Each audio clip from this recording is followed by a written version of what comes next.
প্রিয় দর্শক, আমন্ত্রণ জানাচ্ছি আমাদের নিয়মিত অনুষ্ঠান ইয়াং নাইটে। দর্শক, আপনারা জানেন যে আমরা এখন তথ্য প্রযুক্তির মহাসড়কের মধ্য দিয়ে চলছি। তথ্য প্রযুক্তির যে জোয়ার, সে জোয়ারে আমরা সবাই ভাসছি কোনো না কোনোভাবে। এবং এই তথ্য প্রযুক্তি আসার ফলে আমাদের নিত্য নতুন কাজের সুযোগ সৃষ্টি হয়েছে। কেউ এখান থেকে আউটসোর্সিংয়ের কাজ করছেন, কেউ ইন্ডাস্ট্রিতে কাজ করছেন, কেউ ডিজিটাল মার্কেটিংয়ের কাজ করছে, বিভিন্ন ধরনের। তো এই ধরনের কাজ করার জন্য সেই কাজের নামার আগে এক ধরনের প্রস্তুতি প্রয়োজন। আমি চাইলেই তো আসলে সেটা হবে না, সেটার জন্য প্রয়োজন প্রশিক্ষণ। সেটা একাডেমিক ইনস্টিটিউট থেকে হতে পারে, সেটা ইউটিউব দেখে হতে পারে। নানানভাবে এই প্রশিক্ষণের ব্যবস্থা রয়েছে, বা আপনি যদি চান সেটা সেখান থেকে গ্রহণ করতে পারবেন। তো এমনি একটা প্রতিষ্ঠান যেটা আমরা বলছি আর ফাউন্ডেশন ইনস্টিটিউট, আপনারা জানেন যে বাংলাদেশে একদম সীমান্তবর্তী জেলা মেহেরপুরের একটি ছেলে স্ট্রাগল করছিল, রাসেল। সেই রাসেলের তৈরি করা আর ফাউন্ডেশন থেকে আস্তে আস্তে ধীরে ধীরে তিনি নিজে যেমন উপার্জন করেছেন, তিনি চেয়েছেন সারা বাংলাদেশের যারা আগ্রহী তরুণ তরুণী তারা যাতে এখান থেকে শিখতে পারে। তো তার তৈরি করা, এবং তার পিছনে অবশ্যই আরও অনেকে আছে, ইনস্টিটিউট আর ফাউন্ডেশন ইনস্টিটিউট। তার একজন শিক্ষক বলতে পারি যে রাজীব নাফে, তাকে আমরা রাজীব রাফে সিওও, জি নাজিব রাফে, চিফ অপারেটিং অফিসার আর ফাউন্ডেশন ইনস্টিটিউটের। তার সাথে আমরা কথা বলবো বাংলাদেশে অনলাইনে কাজের সুযোগ, সম্ভাবনা বা চ্যালেঞ্জগুলো কি কি আছে সে বিষয়ে। আর আমাদের সাথে স্টুডিওতে যুক্ত হয়েছেন আরেকজন freelancer, web developer Mahfuzur Rahman. তিনিও কোনো না কোনোভাবে এই ফাউন্ডেশন বা ইনস্টিটিউটের সাথে যুক্ত ছিলেন। তো আপনারা প্রশ্ন করতে পারেন আমাদের 81892117 নম্বরে ফোন করতে পারেন, এবং আমাদের ফেসবুক পেজে আপনারা আপনাদের মতামত দিতে পারেন। তো প্রিয় দর্শক, চলুন আমরা শুরু করি আজকের আলোচনা। রাজীব রাফে, আপনি কেমন আছেন? ভালো আছি, আপনি কেমন আছেন? এই যে ভালো আছি। আপনি শুনছিলেন যে আমরা এই তথ্য প্রযুক্তির মহাসড়কে এখন আছি, এবং আমরা যদি এখান থেকে সুযোগটা নিতে না পারি আমরা পিছিয়ে পড়বো যে কোনো সময়। এবং এই জন্য কিন্তু প্রশিক্ষণ দরকার। প্রশিক্ষণ নিয়ে আর নিজেকে প্রস্তুত করতে হবে। তো আমি যেটা প্রথমে আপনার কাছে জানতে চাইবো যে এই আরআরএফ বা আর ফাউন্ডেশন বা আর ফাউন্ডেশন ইনস্টিটিউট যেটা ঢাকায় আপনারা চালু করেছেন এখানে, তো এখানে আসলে কি ধরনের কাজ করছেন আপনারা? কি কি ধরনের? আমরা এখানে বেসিক্যালি যে কাজগুলো করছি সেটা হচ্ছে ভাই, আমরা web design development, graphic design, Android application, PHP, Laravel, তারপরে হচ্ছে জাভার উপর ট্রেনিং। বিভিন্ন ইউনিভার্সিটির ছেলেগুলো কম্পিউটার সায়েন্স পাস করার পরে যারা ইন্টার্ন করতে হয়, এই ধরনের ইন্টার্নও সুযোগ দিচ্ছি। তারপর হচ্ছে যারা ডিপ্লোমা পড়ছে, ডিপ্লোমা পড়ার পরে অষ্টম সেমিস্টারে যে ইন্টার্ন করছে, সেই ইন্টার্নের সুযোগগুলো দিচ্ছি। এবং আমাদের দেশের এই কর্মমুখী ছেলেগুলোকে আরো বেশি দক্ষ করে মার্কেটে ছেড়ে দেওয়ার জন্য যথেষ্ট পরিমাণ আমাদের একটা উদ্যমী টিম কাজ করে যাচ্ছে। কতজন আছেন আপনাদের এই টিমে? আমরা প্রায় 35 জনের মতো আমাদের একটা টিম আছে, যারা কিনা আমরা কাজ করছি, ট্রেনিং দিচ্ছি, স্কিল পিপল তৈরি করছি। আচ্ছা, তো এই যে ফাউন্ডেশন থেকে যদি আমি প্রশিক্ষণ নিতে চাই, ধরলাম যে আমি মনে হয় আজকের এই প্রোগ্রাম দেখে আমাদের কোনো একজন দর্শক, তার মনে হলো যে আমি তো কাজটা করতে পারি, আমি এখন বেকার বসে আছি, বা আমি শিখতে চাই, শিখে আমি দেশে দেশে কাজ করতে পারি, অথবা দেশের বাইরে যে ধরনের বিভিন্ন ধরনের কাজের ফরমাইশ আসতেই তো থাকে, তাই না, অনলাইনে। তো সে তার কি ধরনের যোগ্যতা থাকা লাগবে, তার ফলে যেটা দিয়ে সেখানে ভর্তি হতে পারবে? ওকে ভাই, একটা মানুষের আসলে বেসিক্যালি মানে 2-3টার যোগ্যতাটা খুব দরকার আর কি। যেমন মনে করেন কম্পিউটার বিষয়ে তার খুব ভালো এক্সপিরিয়েন্স থাকা দরকার, কম্পিউটার কি ইউজ করা, বেসিক লেভেল, ইন্টারনেট লেভেল, মানে এটার সাথে তার একটা মানে পারিবারিক রিলেশন বলতে পারে না, এরকম একটা সম্পর্ক হয়ে যাওয়া, আত্মীয়তা, একদম আত্মীয়তা টাইপের, এটা সবকিছু সে বোঝে। সেকেন্ড একটা ব্যাপার হচ্ছে তার ইংলিশ জানাটা ইম্পর্টেন্ট। তো ইংলিশটা খুব ভালো পারলে তখন সে ক্লায়েন্টের কাজগুলো করতে পারে। আচ্ছা, আর একটা মানুষ যদি শুরুতেই চিন্তা করে যে আমি আসলে কোনটা শিখবো বা কোনটা দিয়ে শুরু করা উচিত, যেমন দেখেন আপনি কিন্তু জানেন না আপনার ক্রিকেট ভালো লাগে না ফুটবল ভালো লাগে, আপনি খেলতে নামলে এর উপর বুঝতে পারবেন যে আপনার কোন খেলাটা ভালো লাগে। তখন আমরা বলি যে আপনারা আমাদের ইউটিউবে চলে যান, আর ফাউন্ডেশন দিয়ে, ওখানে গিয়ে আমাদের বেসিকের যে টিউটোরিয়ালগুলো আছে, ওয়েব টিউটোরিয়াল, গ্রাফিক্সের টিউটোরিয়াল, অ্যান্ড্রয়েডের টিউটোরিয়াল, পিএইচপি টিউটোরিয়াল, যে কোনো বেসিক, এগুলোকে পুরো ফ্রি, পুরো ফ্রি, এবং ইউটিউবে সব দেওয়া আছে আমাদের। তো আপনি টিউটোরিয়ালগুলো দেখলে আপনি বুঝতে পারবেন যে আপনার জন্য কোনটা সহজ আর কোনটা সহজ না। আচ্ছা, আপনাকে ধন্যবাদ মিস্টার নাজিব রাফে। আমি কথা বলবো এবার আমাদের আরেকজন গেস্ট ইয়াং নাইটে, খুবই ইয়াং, মাত্র 18 বছর বয়স, ইন্টারমিডিয়েট এখনো মনে হয় শেষ হয় নাই, ইন্টারমিডিয়েট সেকেন্ড ইয়ারে পড়ে, মাহফুজুর রহমান, ওয়েব ডেভেলপার এবং ফ্রিল্যান্সার। ইতিমধ্যে নিজে কাজ করছেন, টিমে কাজ করছেন, নিজে টিম তৈরিও করেছেন। তো মাহফুজুর রহমান, আপনি আমাকে শুনতে পাচ্ছেন? জি, শুনতে পাচ্ছি। কেমন আছেন আপনি? আলহামদুলিল্লাহ ভালো আছি। আচ্ছা, আপনি ভালো আছেন? আপনি মনে হয় আমাদের আলোচনা শুনছিলেন এতক্ষণ। জি, আচ্ছা, শুনছি। যে বিষয়টা দাঁড়াচ্ছে যে আপনি এই অল্প বয়সেই আসলে কেরিয়ারের সাথে যুক্ত হয়ে গেছেন, কাজ করছেন পড়ালেখার পাশাপাশি। তো আপনি আসলে কিভাবে আগ্রহী হয়ে উঠলেন বা কেনই বা গেলেন যে অনেকে হয়তো বলতে পারে বাবা মা বা পরিবার থেকে বন্ধু বান্ধব যে তুমি তোমার লেখাপড়াটা আগে ভালো মতো শেষ করো, তা না করে তুমি অন্য কাজ করছো এখন থেকে, তোমার সামনে অনেক সময় আছে। আপনি এসব না করে পড়াশোনা শেষ না করে আপনি কাজ করছেন তথ্য প্রযুক্তি নিয়ে, ওয়েব ডেভেলপিং এর কাজ করছেন বা অন্যান্য কাজ করছেন। তো এটার পিছনের ঘটনাটা কি, মানে গল্পটা কি? আচ্ছা, ধন্যবাদ। আমি আসলে শুরু করাটা হচ্ছে যে আহ, এভাবে যে কম্পিউটারের প্রতি জি। ছোটবেলা থেকে একটা আকর্ষণ ছিল যে কম্পিউটার কিভাবে কাজ করে, কম্পিউটার নিয়ে কিভাবে কাজ করা যায়। আমার মতো আসলে গ্রামের একটা ছেলের পক্ষে জানা সম্ভব ছিল না যে কম্পিউটার দিয়ে কি করা যায়। বাট আমি চেষ্টা করেছিলাম যে কম্পিউটার দিয়ে কি কি করা যায় সেটা জানার জন্য। তো আমি কি করতাম, আমার গ্রামে ইয়ে ছিল, আহ, আহ, বিভিন্ন স্টুডিও ছিল যেখানে ছবি ওঠানো যেত, হুম হুম। তারপরে ফটো কপি করা যেত আর কি, কম্পিউটার কম্পোজের কাজগুলো করা যেত। তো আমি জানালার বাইরে, কাচের জানালার বাইরে দাঁড়া দাঁড়া দেখতাম এই কাজগুলো। তো খাতায় কম্পিউটারে কিবোর্ড আঁকতে ভালো লাগতো, আচ্ছা। কম্পিউটারের মনিটর আঁকতে ভালো লাগতো। এক কথায় কম্পিউটারের প্রতি ছোটবেলা থেকে ভালোবাসা ছিল। তারপর কোনো কারণে আমার একটা ফ্যামিলির সমস্যা হয়। ওকে। আহ, সেটা বলি একটু, কারণ আমার উঠে আসার পেছনে আসলে এটার অবদান আছে যে আমার ফ্যামিলি প্রবলেমটা। আমি এসএসসি পাশ করার পরপরই আমার আম্মু মারা যান। তো আহ, ও একটা খুবই নিম্নবিত্ত এবং আহ, দিন মজুর আমার বাবা, যিনি আচ্ছা। দিন আনি দিন খায় এরকম একটা পরিবার, সেখানে থেকে আসলে পড়াশোনা করে আহ, চাকরি করব আমাদেরকে, মানে গ্রামের ছেলেদেরকে বা আমাকে যে স্বপ্নটা দেখানো হয়েছিল যে তুমি পড়াশোনা করবা, করে আহ, একটা পাশ করবা, করে একটা ছোটখাটো চাকরি করবা, এতে হুম হুম। তোমার সারা জীবন চলে যাবে। কিন্তু আমি স্বপ্ন দেখতে ভালোবাসতাম, কম্পিউটার নিয়ে কাজ করতে ভালোবাসতাম। সো আমি তখন জোর করি যে আমাকে একটা কম্পিউটার কিনে দিতে হবে, আমি কম্পিউটার দিয়ে কিছু করতে চাই। আহ, হুম। তো 20,000 টাকা দিয়ে, যদি 20,000 টাকা কিন্তু আমাদের মতো ফ্যামিলির কাছে অনেক বড় একটা অ্যাসেট। অনেক বড় সেখানে একটা। 20,000 টাকা নিয়ে আমি কম্পিউটার কিনে আহ, হ্যাঁ বসে থাকবো, সেটা আসলে খুবই দৃষ্টিকটু। শুধুমাত্র আহ, আহ, একজন বাবার পক্ষেই না, হুম হুম। পুরো ফ্যামিলিটার পক্ষেই সম্ভব ছিল না আমাকে কম্পিউটারটা কিনে দেওয়া।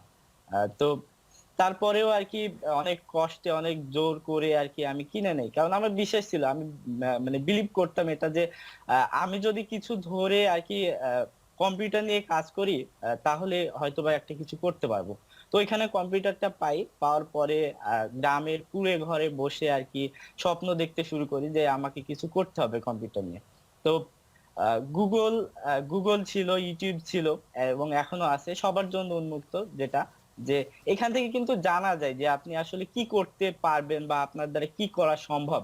আহ, তো আমিও সেই কাজটাই করি যে সার্চ দেই যে আসলে কম্পিউটার দিয়ে কি কি কাজ করা যায়। তো ছোটখাটো বিভিন্ন কাজগুলো করতে থাকি, এবং 2015-র দিকে ফেব্রুয়ারি মাসে 2 অথবা 3 তারিখে ঢাকা এফএম এ রাসেল আহমেদের একটি অনুষ্ঠান হয় যে আকাশ ছোঁয়ার গল্প। সেখানে আমি অফলাইনে ওনার অনুষ্ঠানটা শুনি, শোনার পরে আমার মনে হয় যে ওনার লাইফ হিস্ট্রি আমার লাইফ হিস্ট্রি অনেক মিল আছে। অনেকটা মিল আছে আর কি, যে আচ্ছা। খুব ছোট জায়গা থেকে উঠে আসা। তো ওইখানে থেকে অনুপ্রাণিত হই যে আমি তো আসলে চাচ্ছি এরকম কিছুই, আর এই মানুষটা যেহেতু এরকম কিছুই করেছেন, তো আমি এনাকে একটু ফলো করতে পারি। তো ফলো করার পরে আমি জানতে পারি যে ওনার টিউটোরিয়াল আছে ইউটিউবে, অসংখ্য টিউটোরিয়াল, আমি ওই টিউটোরিয়াল গুলো ফলো করতে থাকি। প্লাস মানে হিউজ পরিমাণ একটা রিসোর্স আছে অনলাইনে, যেখান হুম। থেকে আসলে একটু কষ্ট করলে, একটু মানে খুঁজলে, একটু think out of the box, মানে বক্স থেকে একটু, রাইট। সাইকেল থেকে একটু বের হলেই জানা যায় যে আমি এটা এই স্টেপটার পরে আমার কি শেখা দরকার বা আমি কি শিখতে চাই। তো আমি এভাবে আর কি আস্তে আস্তে আগাতে থাকি। তারপরে কম্পিউটার কেনা হলো একটা, মানে ওইরকম ফ্যামিলি থেকে কম্পিউটার কেনা হলো। মানে এটার ব্যাপারে একটা কথা বলে নিই যে আমি যখন সারাদিনে মাঠে কাজ করতাম বাবার সাথে বা মামার সাথে, প্লাস পড়াশোনা করতাম নিজের, প্রায় টিউশনে যেতাম। দিয়ে রাতের বেলায় যখন কাজ করতে বসতাম, তখন দেখা যাচ্ছে যে অনেক প্রবলেম হতো, যে মাঝে মাঝে লোডশেডিং থাকতো, তারপরে হচ্ছে যে ইন্টারনেটের ক্লান্তি থাকতো। জি, হ্যাঁ হ্যাঁ হ্যাঁ, এবং ইন্টারনেটের এই যে সমস্যাটা, এটা তো থাকতোই। তো জি অনেক কষ্টে আর কি পার্শ্ববর্তী কোনো এলাকা, আহ, দেশ থেকে আর কি কোনোভাবে কম্পিউটারের জন্য আচ্ছা অতি সামান্য পরিমাণ নেট পেয়েছিলাম কোনোভাবে। তো সেটা দিয়ে বিভিন্ন ব্লগ, বিভিন্ন ওয়েবসাইট থেকে আমি শিখতে চাই। যেমন আমি প্রথমে সার্চ করি যে আমি কিভাবে এইচটিএমএল দিয়ে ওয়েবসাইটে স্ট্রাকচার তৈরি করব। দেন তারপর শিখি যে এটাকে কিভাবে কালার করা যায়, এটাকে কিভাবে সুন্দর করা যায়, বা অন্য যে প্রফেশনাল লুক দেয়া যায়, এইভাবে সার্চ করে করে আগাতে থাকি। তো এরপরে এরকম ফ্যামিলি থেকে কম্পিউটার কিনে দেওয়ার পরে আমি ঢাকায় আসতে চাই। তো এটা আচ্ছা শোনার পরে ইয়া তো আমার মাহফুজ ফ্যামিলি আমি মানে আসলে আহ, মাহফুজ আমি আসলে খুবই দুঃখিত আপনাকে থামিয়ে দিচ্ছি, আমি আবার আসব। আমি আবার নাজিব ভাইয়ের কাছে যেতে হবে। আমি খুবই দুঃখিত, আপনার গল্প আমাকে অনেক শুনতে হবে, আরো শুনতে হবে, খুবই ইন্সপায়ারিং আপনার গল্প। আমি আসছি, মানে প্রিয় দর্শকদের কাছ থেকে আসি আমি। দর্শক, আমরা ছোট থেকে অভ্যস্ত যে আমরা অভিযোগ করব, আমাকে আমার পরিবার থেকে এটা দিচ্ছে না, আমার গভর্নমেন্ট এটা দিচ্ছে না, আমাকে আমার সিটি কর্পোরেশন দিচ্ছে না। তো এইটা কিন্তু আমরা ছোট থেকে বড় হয়ে এইভাবে দেখে দেখে আশেপাশে, এবং আমরা সারা জীবন অভিযোগ করতে থাকি।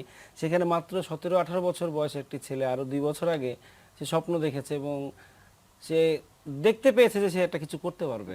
আজকে সে এখানে আসছে ইয়াং নাইটে, সে প্রত্যন্ত গ্রাম থেকে। আসলে ইয়াং নাইট তাদের জন্যই, এইসব তরুণদের জন্য, তরুণীদের জন্য ইয়াং নাইট, যেখানে যারা স্বপ্ন দেখতে পারে এবং নিজের স্বপ্নকে পূরণ করার জন্য বহু দূর যেতে পারে। তো এটা আসলে আমাদের জন্য অনুপ্রেরণা, এবং আপনাদেরও ধন্যবাদ যে আমরা মাহফুজকে এখানে নিয়ে আসতে পেরেছি। তো আমি আবার আপনার কাছে আসি, আপনার সাথে কথা সেটা হচ্ছে যে এই যে আপনার স্টুডেন্ট যারা ইনস্টিটিউটে, যারা এখান থেকে বিভিন্ন বিষয়ে প্রশিক্ষণ নিচ্ছে, তথ্য প্রযুক্তি লেটেস্ট বিষয়ে, তো তাদের এইখান থেকে কাজ পাওয়ার কেমন? ওকে, মানে একজন তো কাজ পেয়েছেই, আপনি উদাহরণ হাজির করেছেন। হ্যাঁ হ্যাঁ যেটা বলছি সেটা হচ্ছে এরকম মাহফুজের মতো আমি আপনাকে অসংখ্য উদাহরণ দিতে পারবো, যারা আমি বাংলাদেশে সত্যি খুবই আপ্লুত মাহফুজের কথা শুনে। মানে এরকম মাহফুজের মতো অসংখ্য উদাহরণ দিতে পারবো। এরকম অনেক ছেলে আছে যে বলছে ভাই আমি আমার জীবনে সুইসাইড করতে গিয়েছিলাম, তখন আপনাদের কাছ থেকে ট্রেনিং নিয়ে ইনকাম করে আমি আমার জীবনের গতিপথটা সাজিয়েছি। এরকম অসংখ্য উদাহরণ আপনাকে দিতে পারবো। ইভেন রাসেল ভাই একবার ইয়ং নাইটে প্রোগ্রামে আসছিল, ও আপনি একটা জিনিস বলছিলেন যে রাসেল ভাইয়ের বাড়ি কিন্তু কুষ্টিয়ার ভেড়ামারাতে। হ্যাঁ, আমি রাসেলকে সেই 2011 থেকে চিনি। জি, জি। রাসেলকে নিয়ে একটা লেখাও লিখেছিলাম আমি যখন এর আগে। তো এরপরে যেটা হচ্ছে সেটা হচ্ছে যে এরকম অসংখ্য উদাহরণ আছে। এরকম অনেক আছে যেরকম একটা আপু এসে বলছে যে ভাইয়া আমার জীবন আসলে আর কিছু নাই আর কি, মানে পিছনে যাওয়ার কিছু নাই, সামনে যাওয়ার কিছু নাই। তো ওই মানুষটাই কিছুদিন ট্রেনিং করে, এরপর থেকে এখন সে তার জীবনটা অনেক সুন্দর করে সাজিয়ে নিয়ে চলছে। এরকম অসংখ্য মানুষ আছে, এবং অসংখ্য এরকম মানুষ আছে যাদেরকে আমরা চিনি না, প্রত্যন্ত টেকনাফ, তেতুলিয়া বলেন, যে কোনো এলাকা থেকে। ইউটিউব এখন তো খুব সহজেই 3G পাওয়া যাচ্ছে, নেট থেকে। তো এইটা আপনাদের ট্রেনিং মডিউল যেগুলো আছে ইউটিউবে, সেগুলো কি এমন ভাবে, যেমন ও কিন্তু অনেকটাই শিখে ফেলেছে ইউটিউব দেখে বা থেকে, তো এখন টেকনাফ থেকে, বান্দরবন থেকে যারা আছে, যারা বেশিরভাগ আমাদের মানে উদ্দেশ্যটা কি? মাহফুজের মতো যারা স্ট্রাগল করছে, বেশিরভাগ মানুষ তো আমাদের দেশে আমরা কোনো না কোনো ভাবে এরকম বিভিন্ন ধরনের লিমিটেশনস এর মধ্যে দিয়ে বড় হয়েছে। তো তারা কিভাবে ঘরে বসেই করতে পারবে যদি আপনার? হ্যাঁ ভাই, আমি যেটা বলছি সবার পক্ষে কিন্তু ঢাকা আসা সম্ভব না। Right. ঢাকায় আমাদের একটা অফিস আছে যেখানে আমরা বিভিন্ন কোর্স করাই, ট্রেনিং করাই, আমরা স্কিল নিয়ে কাজ করে থাকি, কিন্তু সবার পক্ষে কিন্তু ঢাকা আসা সম্ভব না। আর ফাউন্ডেশন যে জিনিসটা চিন্তা করে সেটা হচ্ছে, যে ছেলেটার বাড়ি মনে করেন নেত্রকোনা, বা যে ছেলের বাড়ি চাঁপাইনবাবগঞ্জ, সে কি দোষ করছে, মানে চাঁপাইনবাবগঞ্জ সে কেন দোষ করছে, ওই তাদের কথা চিন্তা করে আমাদের সবগুলো টিউটোরিয়াল ইউটিউবে দেওয়া আছে। কেউ যদি আর ফাউন্ডেশনের ইউটিউবের চ্যানেলে যায়, ওখানে প্লে লিস্টে গিয়ে সিরিয়াল বাই সিরিয়াল দেখে। এখন প্রশ্ন হতে পারে যে ভাই আমি টিউটোরিয়াল দেখলাম, আমার প্রশ্ন আসছে যে এটা ডান থেকে বামে হলো কেন, উপর থেকে রাইটে হলো কেন, কার সাথে কথা বলবেন? ওকে ফাইন, আপনি ফেসবুকে চলে যান, গিয়ে ওখানে আর ফাউন্ডেশনের অফিসিয়াল গ্রুপে জয়েন করেন, করে আপনি প্রশ্ন করেন। ওইখানে দেখবেন একজাক্ট মেধাবী তরুণ আছে যারা আপনাকে 24 ঘন্টায় আপনাকে প্রশ্নের উত্তর দিচ্ছে। এবং এখানে একটা মজার ব্যাপার হচ্ছে বন্ডিংটা খুব চমৎকার। মনে করেন আপনি আজকে নতুন টিউটোরিয়াল দেখে শিখলেন, কিন্তু আপনার সামনে আরেকজন নতুন টিউটার মানে প্রশ্ন করছে যে ভাইয়া আমি কোনটা দেখে শুরু করব, যে আপনি যে প্রশ্নটা জেনে ফেলেছেন অলরেডি সেটা আপনি করবেন। মানে প্রত্যেকেই মানে এরকম কতজন সদস্য আছে আপনাদের গ্রুপে? সারা বাংলাদেশে হিসাব করলে ওরকম যারা অনলাইনে অ্যাক্টিভ এই ওকে, গ্রুপে? অনলাইনে মানে আমাদের টিউটোরিয়াল দেখে কাজ শিখছে বা ইনকাম করছে এই পরিমাণটা খুব বেশি। মানে এটা আপনি বলতে পারেন যে আমাদের সারা বাংলাদেশে প্রায় 1 লাখের উপরে জি। অনলাইন স্টুডেন্ট আছে। আচ্ছা আচ্ছা, তারা কোনো না কোনো ভাবে কানেক্টেড। কোনো না কোনো আচ্ছা, আমি আপনাকে নাজিব রাফি এবং মাহফুজুর রহমান আপনার দুজনকে বলে রাখি, বিরতিতে যাব আমি এখন, বিরতির পরে আবারও কথা বলবো। প্রিয় দর্শক, আমরা ছোট্ট একটা বিরতিতে যাব, বিরতি থেকে ফিরে এসে আবার আমরা গল্প শুনবো, বিশেষ করে মাহফুজের গল্প শুনবো আমরা আরো, এবং সিইও তো রয়েছেনই, তার সাথে কথা বলবো। আপনারা আমাদের সাথে থাকবেন।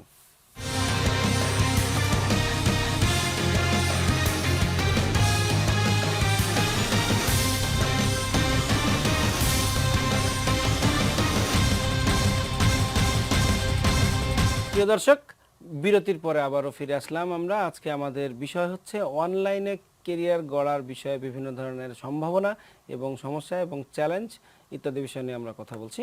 এবং আমার সাথে স্টুডিওতে উপস্থিত হয়েছেন আমরা আর ফাউন্ডেশন ইনস্টিটিউট, সেটা chief operating officer mister Najib Rafe তিনি আছেন, আর আমার সাথে স্কাইপিতে সংযুক্ত হয়েছেন মাহফুজুর রহমান, তিনিও আর ফাউন্ডেশন ইনস্টিটিউটের একজন কর্মী বলি বা স্টুডেন্ট বলি বা এই পুরো টিমের একজন মেম্বার, যিনি অনেক স্ট্রাগল করে সেই আমরা যা বিরতির আগে শুনছিলাম যে কি পরিমাণে স্ট্রাগল করে সে কম্পিউটার কিনে নিয়েছে বাসা থেকে। তার পারিবারিক যে ব্যাকগ্রাউন্ড, সেটা আসলে একটা কম্পিউটার কিনা মানে অনেক বিশাল ব্যাপার, কিন্তু সে স্বপ্ন দেখতো এবং দূর থেকে সে উপলব্ধি করার চেষ্টা করতো বা কল্পনা করতো যে সে কম্পিউটার পেলে কি করবে।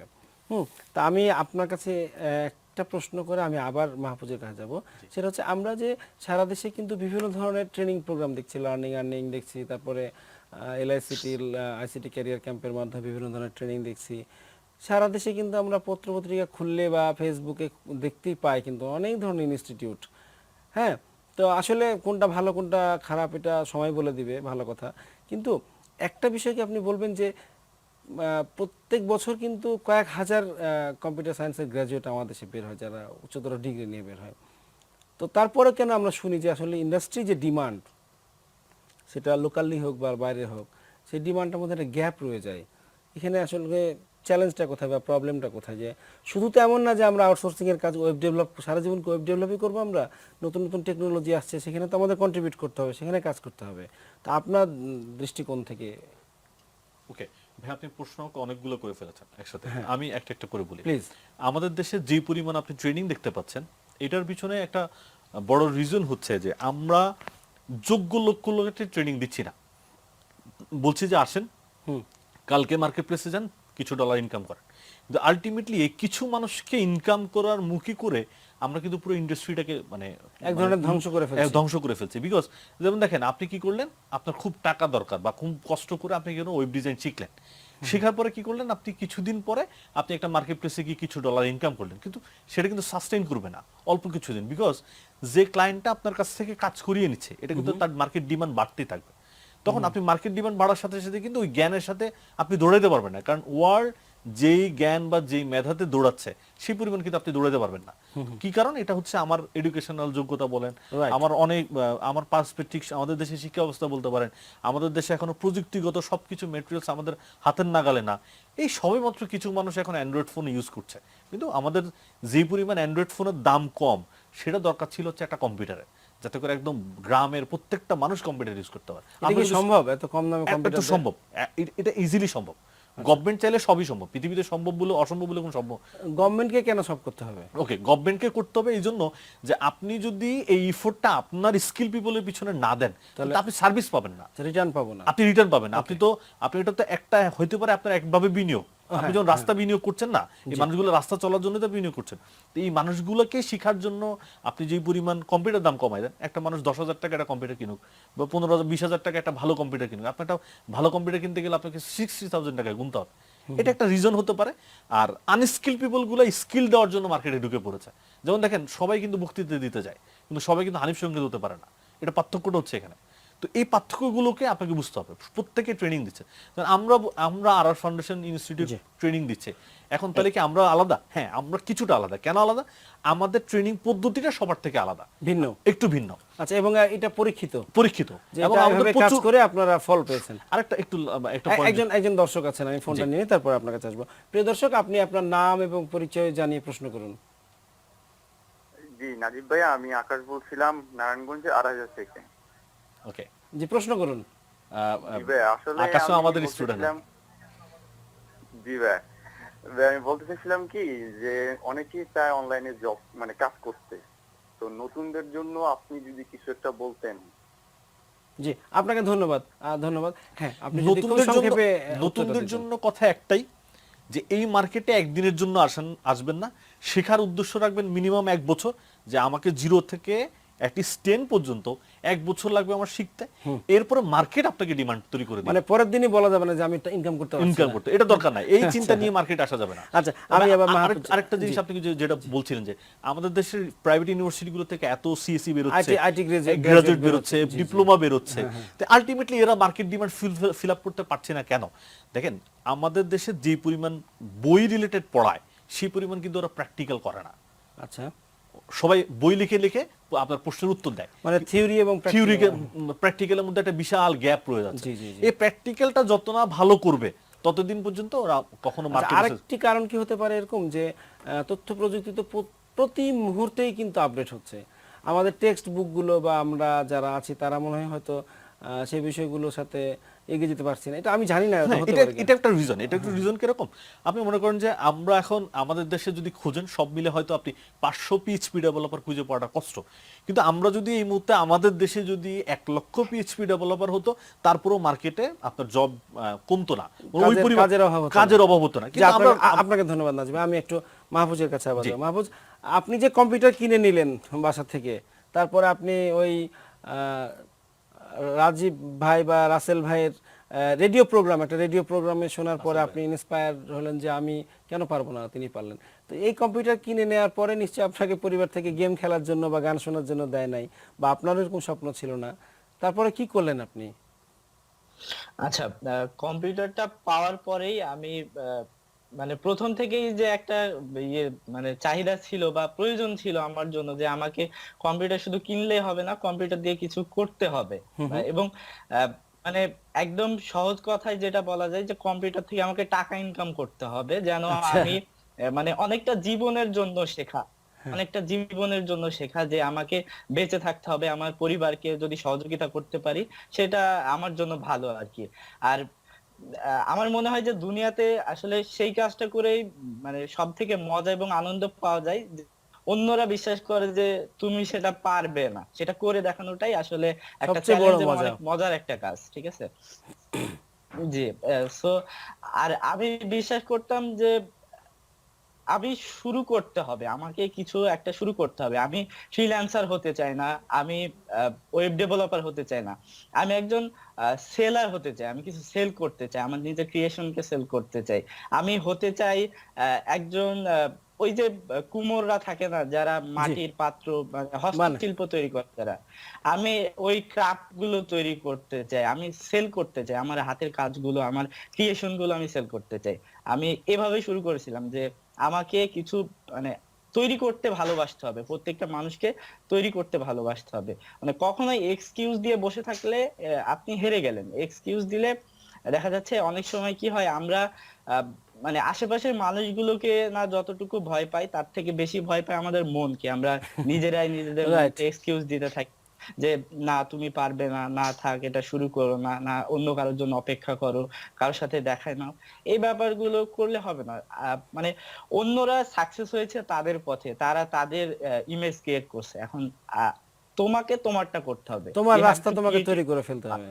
হ্যাঁ, হ্যাঁ। তো আচ্ছা, আরেকটি প্রশ্ন আপনাকে আমি জিজ্ঞেস করি, সেটা হচ্ছে যে আপনি যে এখন কাজ করছেন, একটা টিমে কাজ করছেন, আপনার টিম রয়েছে, একসাথে কাজ করছেন, তো এই কাজ যে এখানে কোন কোন ধরনের কাজগুলো আপনি করেন সাধারণত, বা আপনার দক্ষতা কোন ধরনের কাজে? আচ্ছা, আমার আমি প্রথমে ফ্রন্ট এন্ড নিয়ে শুরু করি, যে ওয়েবসাইটের ফ্রন্ট এন্ড তৈরি করা। তারপর আস্তে আস্তে দেখি যে ওয়েব অ্যাপ্লিকেশন গুলোর এবং ওয়েবসাইটের ব্যাক এন্ডের কাজগুলো, অর্থাৎ ওয়েবসাইটের যে ইঞ্জিন সিস্টেমটা, এই সিস্টেমটার অনেক বেশি চাহিদা। তারপরে আমি আস্তে আস্তে এদিকে সুইচ করি এবং এটা অনেক বেশি মজার। আমি প্রথম দিন করে তো বলি যে অনেক সুন্দর, তো কাজটা অনেক মানে মজার, শিখতে ভালো লাগতেছে। আমি এটাকে এখন ধরে রাখি এবং এটা নিয়ে আগাতে থাকি, দেখি না কি হয় ভবিষ্যতে। তো তারপর আস্তে আস্তে আর কি এখানে আসা, এভাবে। এবার এভাবে এখন কাজ করছেন এভাবে যে।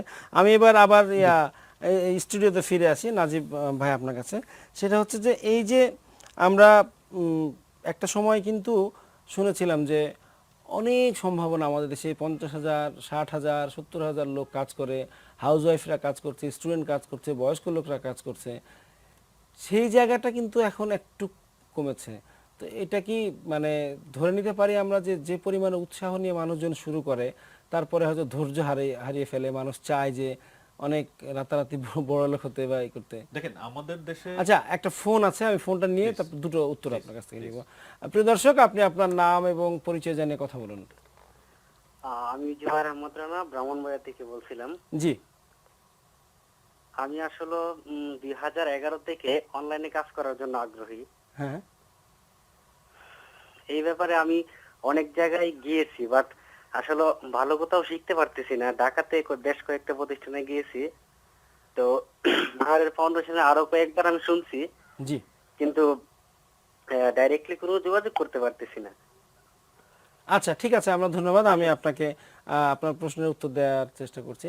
উনি মনে হয় আপনাদের সাথে যোগাযোগ করতে চান। আপাতত অনলাইনে কিভাবে এটা একটু বলে দেন। হ্যাঁ, জাস্ট গুগলে গিয়ে লেখেন আর ফাউন্ডেশন, তাহলে ওখানে ফোন নাম্বার, ওয়েব অ্যাড্রেস, আমার অফিসের অ্যাড্রেস এবং সব পাবে। ইভেন শুধু সব পাবে না, মানে আমাদের যারা স্টুডেন্টরা শিখেছে ওরা মানে গুগলে একটা রিভিউ দেওয়া যায়, ওইখানে দেখবেন যে কি পরিমাণ রিভিউ আছে। বাংলাদেশে কোনো কোম্পানির এত রিভিউ আছে কিনা এটা আমার সন্দেহ আছে। নিজের বললে ঢোল পিটাচ্ছি না, আপনি একটু গিয়ে চেক করলে দেখতে পারবেন। আর ফাউন্ডেশনের রিভিউগুলো দেখতে পাবেন। আচ্ছা, এবার আপনি বলুন যে প্রশ্নটা, যে হাইপটা ছিল একসময়। ওকে, হাইপটা যারা ছিল তারা আসলে কি আমাদের দেশে প্রত্যেকটা মানুষকে স্বপ্ন দেখানো হয়েছে কিরকম, ভুল স্বপ্ন দেখানো যে তুমি আসো কালকে ইনকাম করতে পারবে। কথায় এটা বলা উচিত হয় না, উচিত ছিল যে তুমি আজকে শুরু করো, তুমি 20 বছর পর্যন্ত সাস্টেইন করতে পারবা। মানে এই সেক্টরটা এমন একটা সেক্টর, এটা একটা রাইজিং সেক্টর। দেখেন আমাদের দেশের প্রত্যেকটা পরিবার এক একটা আইটি ইন্ডাস্ট্রি হতে পারে।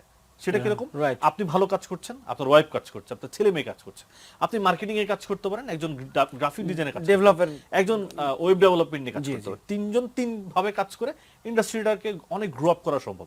আমাদের দেশ থেকে ছেলেপেলেরা ইউএস এর পরিবার আজকে কি খাবে এটা নির্দিষ্ট করে দেয়। আচ্ছা, আরেকটি ফোন আছে আপনাদের, আপনি জানতে চাই। আমি প্রিয় দর্শক কথা বলুন, আমাদের হাতে খুবই সময় কম, খুবই সংক্ষেপে বলবেন। হ্যাঁ, ঠিক আছে। আমি চট্টগ্রাম থেকে বলছি, বাবলু আশরাফ। জি। আমি ওনাকে একটা রিকোয়েস্ট করতে চাচ্ছি যে সেটা হলো যে সামাজিক দায়বদ্ধতার কোনো কাজ আপনারা করেন। অনেক ধন্যবাদ। আমরা যদি তাইলে ধরেন অ্যাটিটিউড, মানে মানুষের অ্যাটিটিউড, মানে যেমন আপনি বাজারে গেলেন, বাজারে যে মাছ কাটে, কথার কথা মাছ কাটে যে ছেলেরা, তাদের অ্যাটিটিউড কি ধরনের হওয়া উচিত ইয়ের সাথে, তাদের গ্রাহকের সাথে, এগুলি শিখানোর কেউ নাই আমাদের দেশে। আপনি আবার ট্যুরিজমের রাস্তায় যে মাল বিক্রি করতে আপনাকে ধন্যবাদ। আমরা বুঝতে পারছি উনি আসলে অ্যাটিটিউড শেখানো, শুধু যে প্রশিক্ষণ দিয়ে মানুষকে কাজের ব্যবস্থা করলে হবে না, মানে হয়তো অন্য বিষয়ে আমরা বলবো। ওনার পয়েন্টের সাথে একটু একমত করি। জি, আমি বেসিক্যালি মোটিভেশনাল নিয়ে কাজ করি, ওয়েব ডেভেলপার হিসেবে কাজ করি। মানুষদের আমি এমন পেয়েছি যারা আসলে হতাশ, কালকে কি করবে এটা জানে না, এই মানুষগুলোকে নিয়ে কাজ করি। এবং বিলিভ মি, আমরা প্রায় সেমিনার করি, ওয়ার্কশপ করি, এবং ছেলেপেলেদের যাওয়ার সময় রিপোর্টটা এরকম শুনতে শুনি যে ভাই 21 বছর জীবনে এত সুন্দর করে আমাকে কেউ চিনাই দেয় না, আপনি যেভাবে আমাদেরকে চিনাই দিচ্ছেন। তো ভাই আমরা চেষ্টা করছি। আপনি আপনার প্রশ্নটা ধন্যবাদ। আসলে আমাদের দেশের মানুষদের ভিশনারি হওয়া খুব মানে দরকার, আমাদের দেশের অ্যাটিটিউডটাও চেঞ্জ করা দরকার, আমাদের শিখার পদ্ধতিটা চেঞ্জ হওয়া দরকার। আমি এবার মাহফুজের কাছে যাব, একদম সমস্যা। মাহফুজ, আপনার কাছ থেকে একদম শেষ প্রশ্ন এবং খুবই অল্প সময়ের মধ্যে, মাত্র 30 সেকেন্ডের মধ্যে। সেটা হচ্ছে যে আপনি আপনার যারা ছোট ভাই আছে বা আপনার মতো যারা তরুণ তরুণী আছে, যারা এরকম বড় হতে চায় বা যাদের বড় হওয়া দরকার, তাদের উদ্দেশ্যে কি বলবেন? আসলে আপনি যেটা করেছেন সেটা তো অনেক বড় কিছু করেছেন, অনেক কিছু করেছেন, আপনি একটু বলুন তাদের উদ্দেশ্যে কিছু। আচ্ছা, তাদের উদ্দেশ্যে খুব ছোট করে বললে যেটা হয় যে শুরু করে দেন, আজকে থেকেই শুরু করে দেন। আপনার কাছে অনেক ভালো আইডিয়া থাকতে পারে, আপনি অনেক ভালো স্বপ্ন দেখতে পারেন, কিন্তু মানে ততক্ষণ পর্যন্ত ওটার কোনো মূল্য নেই যতক্ষণ না আপনি ওটা নিয়ে কাজ করছেন, ওটার জন্য রাত জাগছেন, ওটার জন্য পরিশ্রম করছেন। আর আমরা আহ পরিশ্রম করতে দেখেছি আমাদের বাবা মাকে, আমাদের চাচা চাচিকে, মানে আমাদের বড়দেরকে আমরা পরিশ্রম করতে দেখেছি। তো আপনি পরিশ্রমে বিশ্বাসী হন, মানে এখানে কোনো শর্টকাট নেই। যদি কেউ বলে যে আপনি এখানে আসেন পরিশ্রম কোর্সটা করেন, শেষ করে আপনি এত টাকা ইনকাম করতে পারবেন, এই করতে পারবেন, এটা চিন্তা করলে হবে জি, না। অনেক পরিশ্রম ধন্যবাদ করতে হবে। মাহফুজ। নিশ্চয় আরো একদিন বা একাধিক দিন আপনার সাথে কথা হবে, দেখা হবে আপনার সাথে। আমি সত্যি অনুপ্রাণিত হয়েছি আপনার কথা শুনে, আপনার গল্প শুনে। আপনার কাছে লাস্ট প্রশ্ন নাজিব ভাই, যেটা হচ্ছে যে এই মাত্র 15 সেকেন্ড থেকে 20 সেকেন্ড সময় পাবেন, যে কি কোন জায়গায় দেখতে চান আপনার এই প্রতিষ্ঠানটাকে? ভাইয়া, আমাদের দেশে আমার মানে 2017 সালের আমার একটা প্ল্যান আমি চিন্তা করেছি মনে মনে, সেটা হচ্ছে যে আমার এখান থেকে আমি মিনিমাম মানে যেই পরিমাণ বলাটা ভুল হবে, আমি আসলে মানে কোয়ালিটিতে বিশ্বাসী, কোয়ান্টিটিতে না। আমি যে পরিমাণ মানুষগুলোকে তৈরি করতে চাই, এরা যেন প্রত্যেকটা এক একটা আইটি ইন্ডাস্ট্রি হয়। Okay. মানে আরআরএফ থেকে ট্রেনিং নিয়ে বা কোর্স করে বা ইউটিউব থেকে টিউটোরিয়াল দেখে আমাদের দেশে আপনি কম করে হলে এখন সাকসেস মিনিমাম 100 আইটি ফার্ম পাবেন। জি, যারা অনেক আমাদের ধন্যবাদ, খুবই আশাবাদী হওয়ার মতো কথা। আপনাদের দুজনকে ধন্যবাদ। প্রিয় দর্শক, আমরা চাই বা আমরা আশা করি আমরা যে আরআরএফ ফাউন্ডেশন যে কাজটি করছে, যে প্রত্যেকটি পরিবারে একটি করে ইনস্টিটিউট হোক, একটি করে প্রতিষ্ঠান হোক, একটা করে ইন্ডাস্ট্রি হোক, যেখানে সবাই কাজ করবে, প্রত্যেকের কর্মসংস্থান হবে এবং আমাদের দেশ এগিয়ে যাবে এবং আমাদের যে বড় লক্ষ্যমাত্রা আছে সেটা খুব সহজে অর্জন করা সম্ভব হবে। শুভরাত্রি।